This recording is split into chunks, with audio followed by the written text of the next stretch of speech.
ვარშავაში თვლიან, რომ ქვეყნის ტერიტორიაზე გუშინ ჩამოვარდნილი რუსული რაკეტის სამიზნე პოლონეთი არ ყოფილა. ამის შესახებ ქვეყნის პრემიერ-მინისტრმა დონალდ ტუსკმა განაცხადა, რომელიც უკრაინის საზღვართან ახლოს მდებარე ტარნაბა კოლონიაში ჩავიდა, სადაც KH-101 ტიპის რუსული ფრთოსანი რაკეტა ჩამოვარდა. კრატერის სიღრმე ნათელს ხდის, თუ რამხელა ზიანის მოტანა შეეძლო მას, შემთხვევით დასახლებულ ადგილას რომ ჩამოვარდნილიყო. ამ ტიპის ფრთოსან რაკეტებს სხვადასხვა ტიპის საბრძოლო ქობინების გადატანის შესაძლებლობაც აქვთ.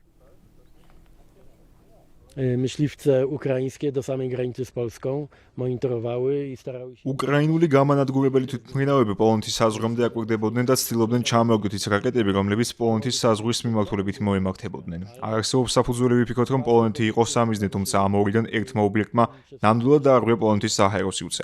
ამის დამადასტურებელი მტკიცებულებები აქ გვაქვს. სამხედრო ექსპერტების შეფასებით არსებული მტკიცებულებების აბსოლუტური უმრავლესობა, მათ შორის აღმოჩენილი ნამსხვრევებიც, მიუთითებს რუსულ KH-101 ტიპის რაკეტაზე. ეს არის ფრთოსანი რაკეტა, რომელიც აფეთქდა. კრატერის ზომა დაახლოებით 10 მეტრი დიამეტრში და 5 მეტრამდე სიღრმეში, ან შესაძლოა უფრო ღრმაც. ეს აჩვენებს, რომ ეს იყო ძალიან სერიოზული ინციდენტი. ვოლოდიმირ ზელენსკისთან ჩემი საუბრის შემდეგ სიტუაცია საკმაოდ ნათელია. მომდევნო 100 დღემ შესაძლოა ამ ომის ბედი გადაწყვიტოს. Rozważał jak najszybciej dalszą pomoc dla Ukrainy.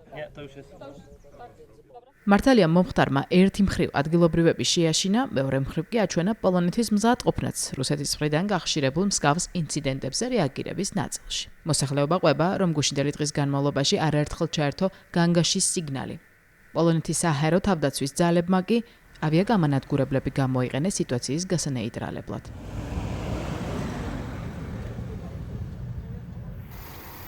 ნატოს აღმოსავლეთ ფლანგზე მსგავსი ინციდენტები არ ახალია. არამხოლოდ პოლონეთის, არამედ ბალტიისპირეთის სახელმწიფოებისა თუ რუმინეთისთვის. ეს ზრდის შიშს უკრაინის ომი ნატოს საზღვრებს არ მიწვდეს. ამგვარი საფრთხეები პოლონეთისთვის დამატებითი მიზეზია და ეხმაროს უკრაინას გაუმკლავდეს რუსულ აგრესიას, რომელიც პერიოდულად მასშტაბებს ზრდის.